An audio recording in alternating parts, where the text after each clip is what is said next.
সুপ্ৰভাত।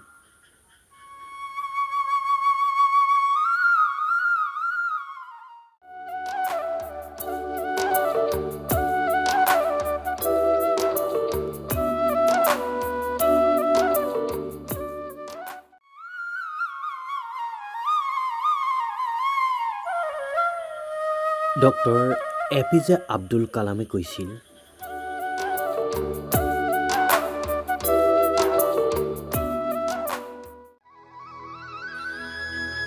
সোনকালে পোৱা বস্তু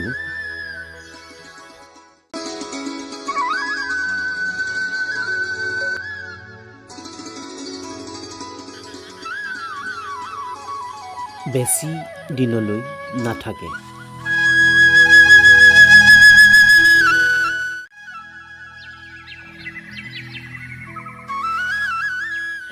যি বস্তু বেছি দিনলৈ থাকে